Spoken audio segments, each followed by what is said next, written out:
I had always trusted my wife, believing our relationship was built on mutual love and respect. But over time, I began to notice things, small, subtle changes in her behavior.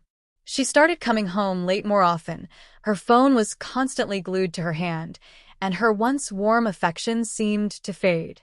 I tried to push these thoughts away, thinking it was just stress or work taking its toll on her, but deep down I knew something wasn't right. One night, as we were having dinner, she did something that shattered my heart. She started talking about this amazing guy she had met at work. She went on and on, bragging about how attentive he was, how great of a listener he was, and how he always knew just how to make her feel special. I smiled through it, pretending to be happy for her, but inside, I was seething. The way she spoke about him, the sparkle in her eyes, it wasn't just admiration. It was something more. I couldn't take it anymore. I stood up abruptly, pushing my chair back with a sharp screech. Her words faltered as she looked at me, surprised by my sudden movement. I walked out of the room, taking a few moments to compose myself before I returned, my mind racing with a mixture of pain and anger. Without saying a word, I pulled out my phone and called the man she had been speaking so fondly of. Her face went pale when she realized what I was doing. As the phone rang, I locked eyes with her, not even blinking. The man answered, and I could hear the smugness in his voice as he spoke, unaware of who was on the other end. I calmly introduced myself, making sure he knew exactly who I was. I then asked him how long he'd been seeing my wife, and if he knew that I was well aware of their affair. The shock on her face was priceless, but it was the humiliation she felt in that moment that I'll never forget. As the man stammered, trying to deny everything, I could see my wife shrink in her seat, her once confident demeanor now completely shattered. When I hung up, I looked at her and said, "You think you're clever, that you can have it all, brag about him to me, and I wouldn't know? You're not as smart as you think." The silence between us was deafening, and for the first time in years, I saw her truly vulnerable. She tried to apologize, but the words were hollow. I didn't want to hear any of it. I walked out, leaving her there with the realization of what she had done. But it wasn't the apology or the confrontation that mattered to me. It was the satisfaction of knowing that she had humiliated herself in front of me, and there was nothing she could do to take it back. The next few days were a blur. She tried to call me multiple times, but I ignored every single one.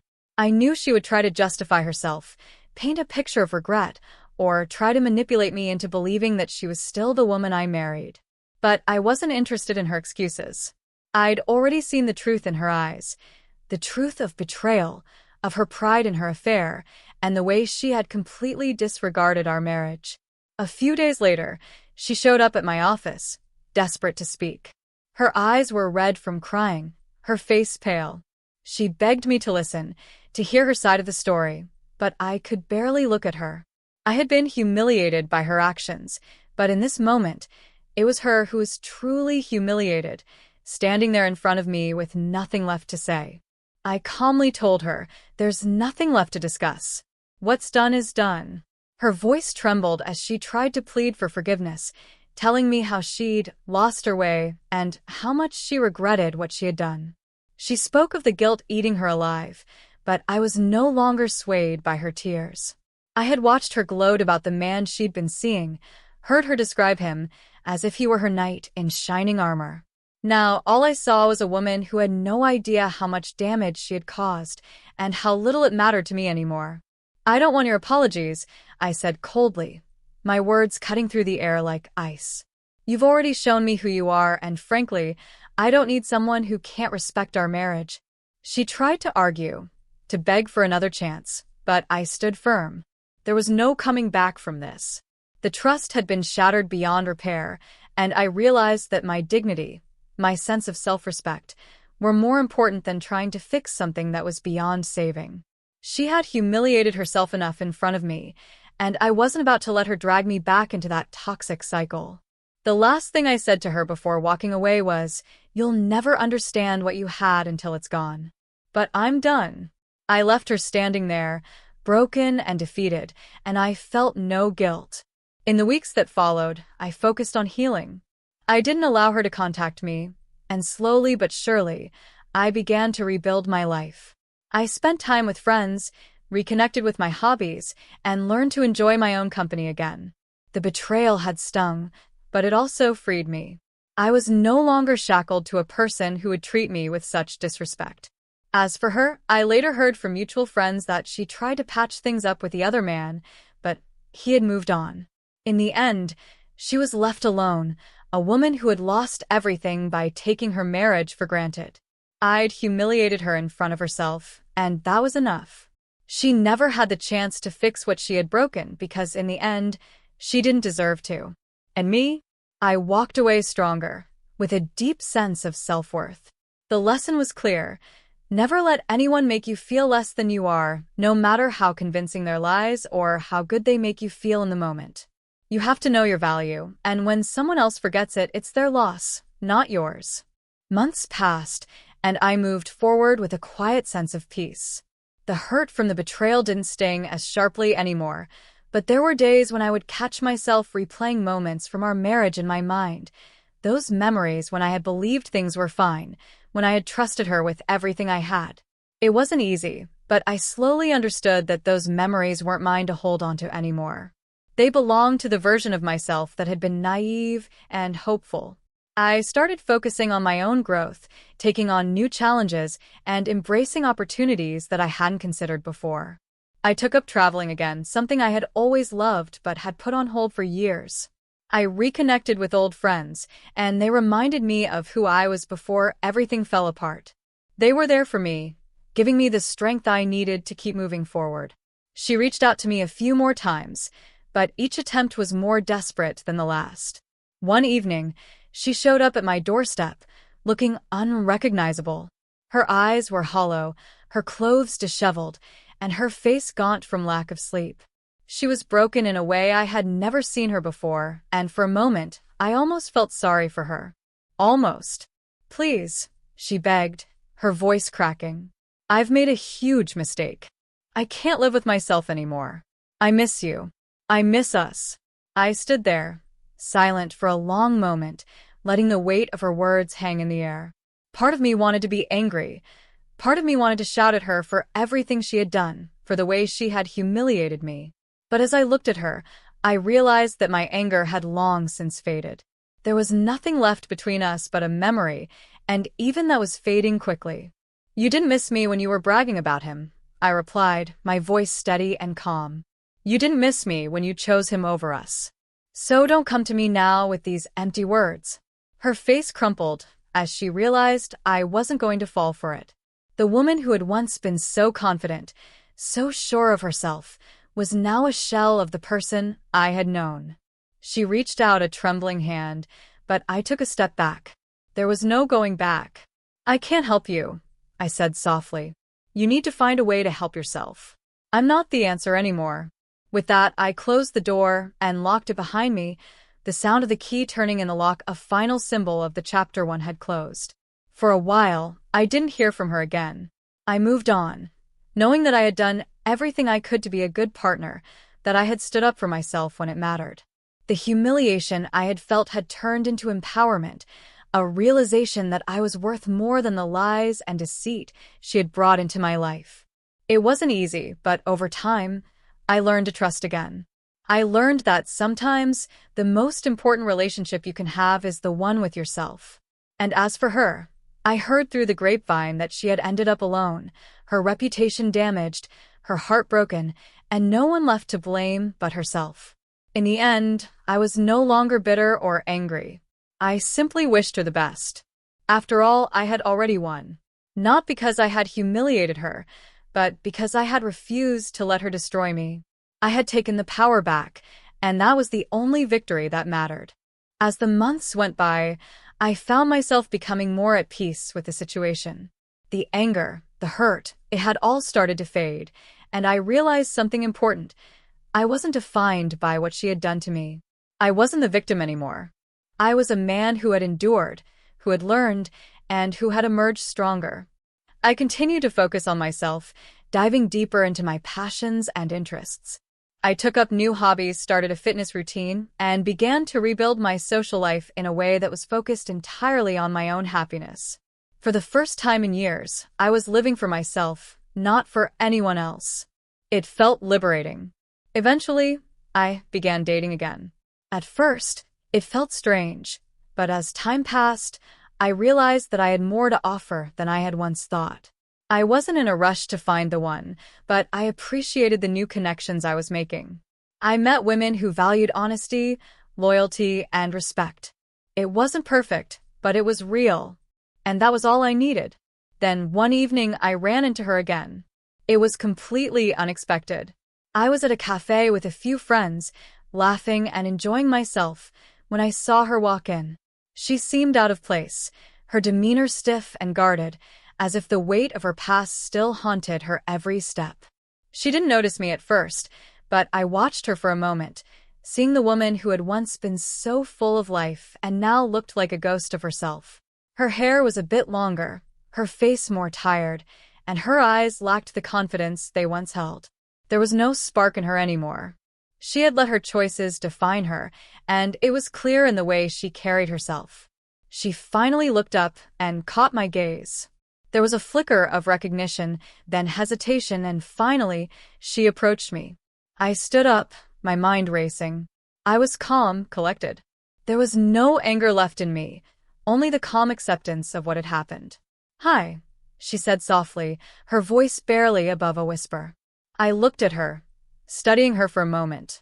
The woman in front of me was someone I no longer knew, someone who had hurt me, but who was also clearly broken by the consequences of her actions. I had no desire to relive the past or drag up old wounds, but I knew this was a moment for closure, for both of us. "Hello," I replied, keeping my tone neutral. "How are you?"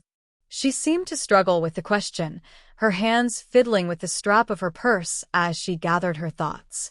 I wanted to apologize again. For everything. What I did to you. To us. It was unforgivable. I know that now. I didn't understand what I had until I lost it, and now I'm just trying to figure things out. I took a deep breath, not wanting to say too much.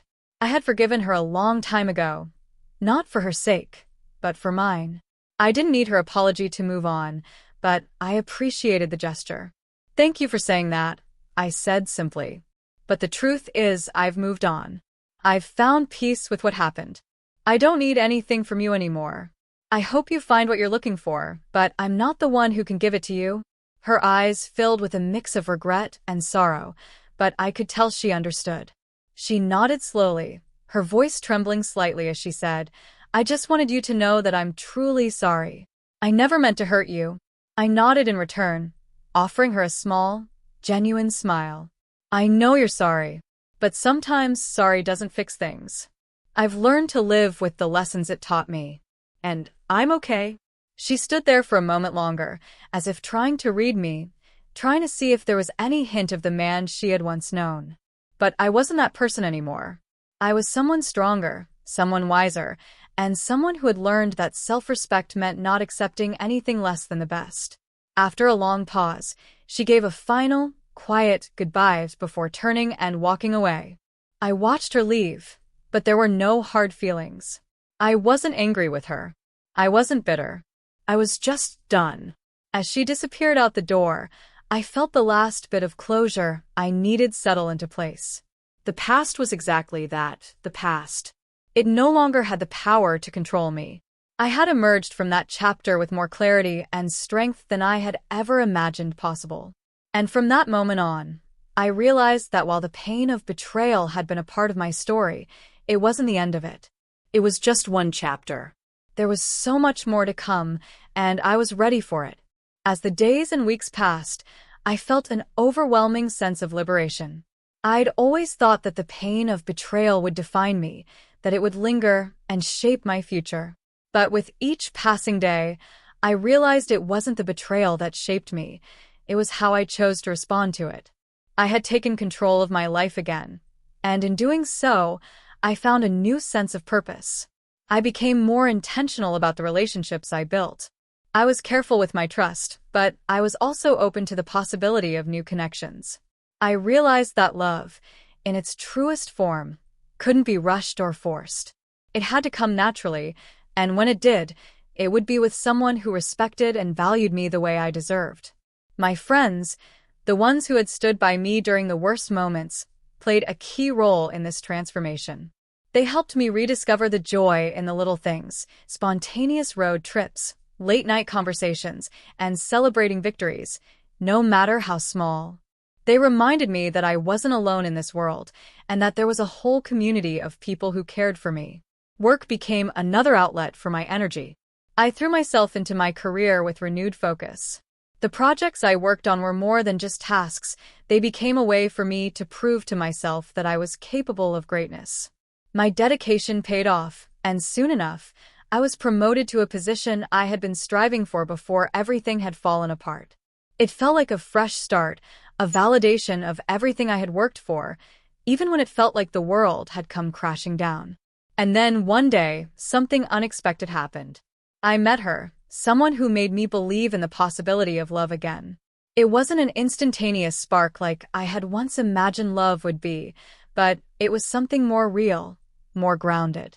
She was kind, thoughtful, and most importantly, she respected boundaries. She didn't rush anything.